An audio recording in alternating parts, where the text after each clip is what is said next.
You're doing great. You're such a good team player. Well done.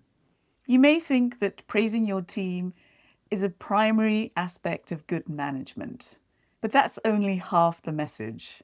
Let's talk about the other half. I'm Dawn, and this is Have That Talk.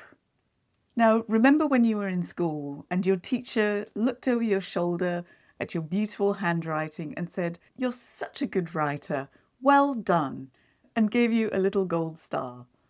This is what Stanford professor Carol Dweck has been researching for more than 20 years, the impact of praise on the performance of students and adults. And she found that praise that is directed at the person becomes so much a part of that individual's identity that their performance actually declines. It sounds paradox, but it makes sense when you think about it. Basically, by getting praise, you feel validated, you feel good, and you want to maintain that feeling. So what happens is that you start protecting it.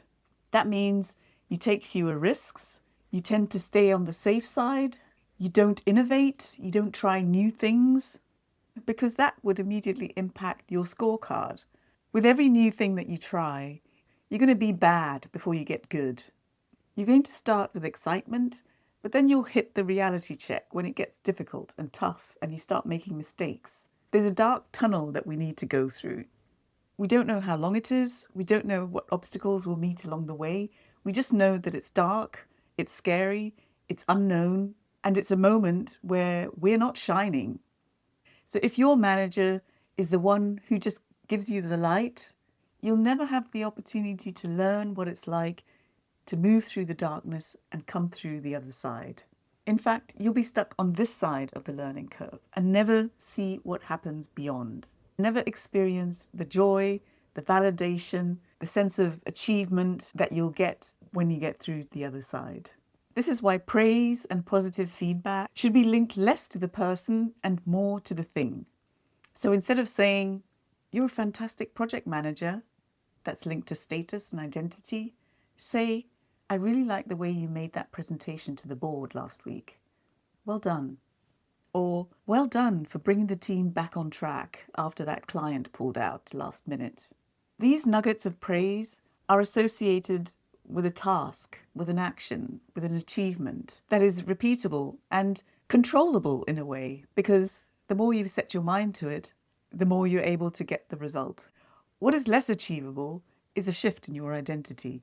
Once you identify as the perfect project manager that never misses the deadline and never makes a mistake, then consciously or subconsciously, you'll be trying to protect that identity. And if your manager is also protecting that identity for you, then what is coming down the line are some big surprises.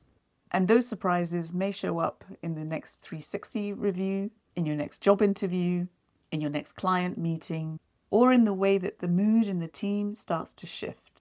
So seek real feedback on the good, the bad, and the ugly. Ask your team what you could do better. Ask your manager where your blind spots may be. Reflect on where your praise may actually be counterproductive. Of course, it's easier to say, "Good job, well done, you're doing great." It's easier to be positive and give praise than to tell somebody that they need to step up. So not telling someone is not their problem, but yours. You're putting your own discomfort ahead of the needs of that individual or the team or the organization. So shake it off and look at the situation as it is. Identify those areas where you do see potential for improvement. Think about what you need to say in order to help the other person learn and grow and expand their experience. That's what you're there for as a manager.